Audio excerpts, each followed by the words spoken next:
Hello, everyone, and welcome to Sew a Story Techniques with Jennifer Long. I'm going to show you tips and tricks to some of the most common techniques that we use in our patterns. So come on in and join me.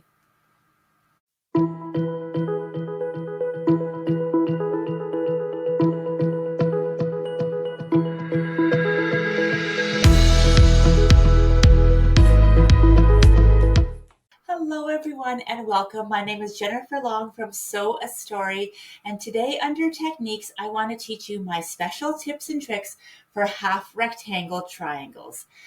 Sometimes half rectangle triangles can be a little bit tricky, especially when you're trying to traditionally piece them. But I have a tip and trick that is just foolproof for perfect corners on your angles in your seam allowances every single time. And I'm going to share it with you today. So if you like traditional piecing and you don't want to shy away from half rectangle triangles, and I don't think you should because there's so many great patterns you can make with them, then come on in and I will show you this technique. I've used this technique in so many different patterns. A lot of my Be-Ah Empowerment Series patterns have this. The Gnome for the Holidays pattern has it. The Witch's Hat pattern has it. The Sampler pattern. There's just so many patterns that I use this technique on because it's easy and foolproof. So I like to show you what I do for half rectangle triangles. Let me walk you through it. Here we go. Okay, so I'm going to show you some of the tips that I do for making half rectangle triangles. So I have my fabrics which are oversized to the finished size of the rectangle that I need. So this one I'm making, it doesn't matter what size or dimension of rectangle, but this one I'm making is 3.5 by 6.5. So I've oversized this by almost an inch all the way around. I have a trim it ruler here. I have a little press roller here, seam roller. I have some pins. I have my cutter and a larger ruler as well. So I also have a pen, and I'll show you why in a minute. So the first thing I want to do is determine my unfinished size that I want my rectangles trimmed to. So the pattern will say trim your half rectangle triangle to, and then whatever size that is. I'm using a cutaway stabilizer for this because I like to just keep them in hand. I make them so often, and I like it because it's pretty sturdy. It's like a little more sturdy than paper, but you can also see through it, so you can see the lines through it. Then I've placed it right on the corner, each of these corners, and I've take my pen or a pencil, and I've drawn the 1/4 inch notch out, basically like the 1/4 inch seam allowance. So here and here on your mat, I've transferred that over to every single corner, and now I can make either way, left or right. Half rectangle triangles are not like half square triangles. A half square triangle, you can make 2 at a time and they both go the same way, but a half rectangle triangle, if you do 2 at a time, then they both angle the same way. And then if you want to do it the other way, you have to actually do the angle the other way. So let's start with the 1 at a time method. And I'm just going to take, so 2 of my fabrics here. I'm going to place one right side up, and this one's going to go on top right side down. But before I do that, I am going to draw a diagonal line going from corner to corner how I want this to be. So in the pattern, it will tell you, it should show you where to draw that line. I'm going to take my larger ruler because this is kind of a big rectangle, and I'm going to draw it directly, not worry about this template yet. I'm going to draw it directly from corner to corner because I am going to trim it down. I'm using a pen just so that you can see it really well, but you can use invisible pen, or you can use a pencil, however you want. Okay, this is like the magic part. So I'm going to take my background piece here, or my one piece right side up, and then I'm going to take my other HRT and on top. You can't sew it like this, or I'll show you what will happen. You're going to end up with a shape that's kind of like 2 pieces of pie. So what you do need to do is take these 2 corners, holding on to the corners, and rotate it until those corners match the other corners. So it looks like, it's going to look like this. I'm going to take a few pins and pin it in place. And if I'm doing one at a time, which I'm going to do for this tutorial, then you're going to sew right along this line. If you're doing two at a time, then you would do just like you would on HST, and you would do two at a time. But note that you're going to have two going in the same direction for two at a time. So they'll both be the same. The red will be at the bottom here, and then over here, the red will be at the bottom again. So if you are making two at a time, you're going to end up with two of the same ones. If you need one going one way and the other, you would have to do, and we'll prepare it here before we start sewing, the angle going in the opposite way. So you can see I've made this on the red, I've made it go from the bottom left to the top right. So if I want another one that's going in the opposite direction, then I'm going to make sure that I draw it on my same fabric going in the opposite direction. And we'll do that same twisting and turning here that we just did. So I'll take that HRT. And I'll take my two corners and I'm going to rotate it to the next top corner and the next bottom corner, and I will pin it in place. I'm going to take it over to my sewing machine and I am going to sew. This is one at a time, so I'm going to sew right along that line. Again, if you're making two at a time, you would do your 1/4 inch on both sides. Okay, so here we go. I'm going to just start it right in the corner. The first thing I do before I start any HST is I grab the top and the bottom and I pull them behind and I give them a little twist. So it's kind of like this, and I'm going to show you why.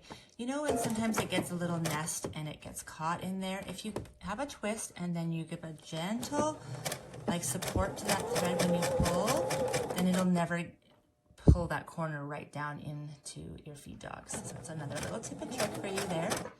And I'm going to just sew directly on.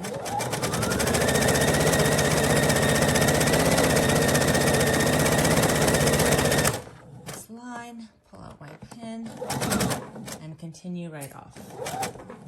I'm going to repeat on the other one here. I'm going to get it in. And since I'm doing like a chain piecing, then it won't get caught, that thread won't get caught underneath, and I'm going to keep going down right along that line.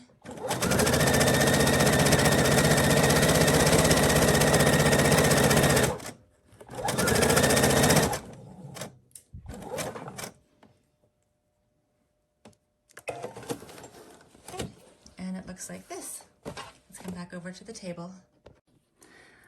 Okay, so now I have sewn one in one direction and one in the other direction.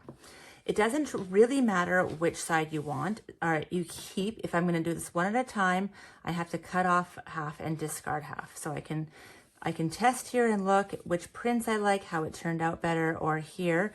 But I'm just going to show you, see this red is on the bottom of this rectangle. It's on the bottom of this rectangle going in the same direction again. So if you made two at a time, then they'll both be exactly identical. So here I am going to, for ease, let's just take away the bottom. And I'll line this up on my 1/4 inch seam allowance along there, and I'm going to trim that away.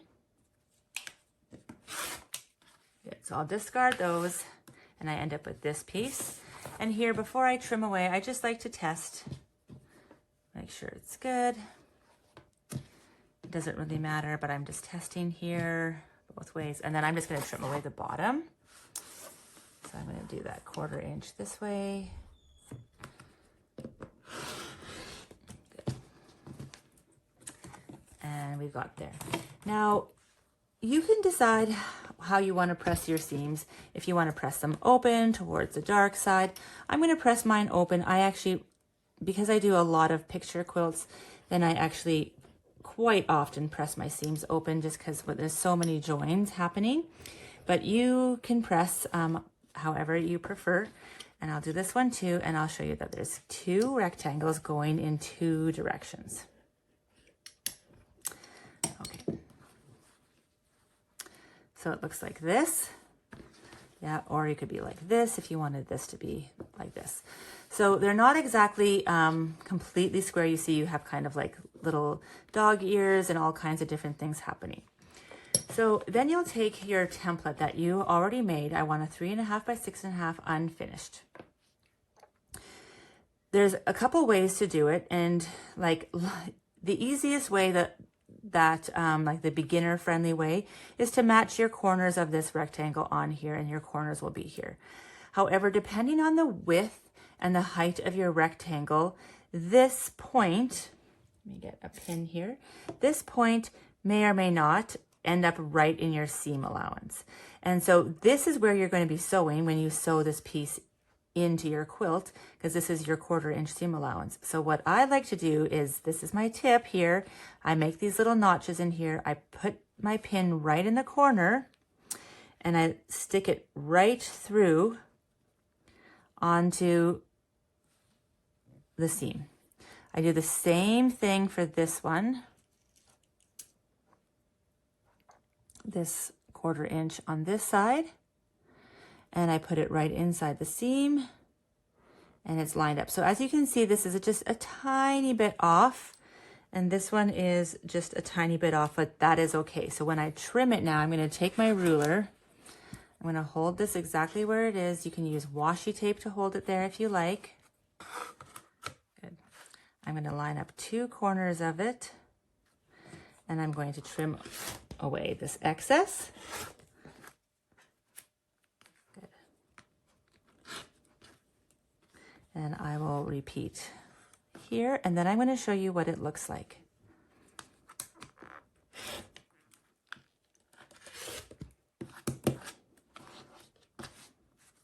Perfect. Okay. So you ready? Ta-da! So as you can see, if I pull it right close, that this is not coming right to the corner, and that is actually what you want some of the times, depending on your angle. Because if I put my 1/4 inch seam on it here right now, you're going to see that this goes right to the seam allowance. It's just perfect. So we'll repeat that again here on the other side. I'm going to push that all out of the way, and I'll show you here. So I'm going to line this up again, just like I did. That's why I have these on all 4, because I was doing these 2 on this rectangle, and so now on this one, I'll be using the other 2. One here, and right through the seam, and one here, and right through the seam.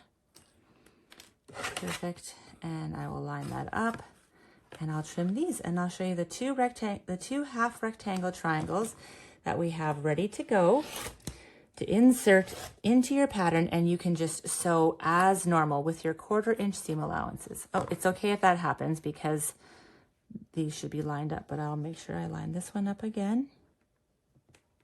It should be, if I line up all those corners. Yes, it is. Perfect. Place that down. Good. And our 2 half rectangle triangles are ready to assemble.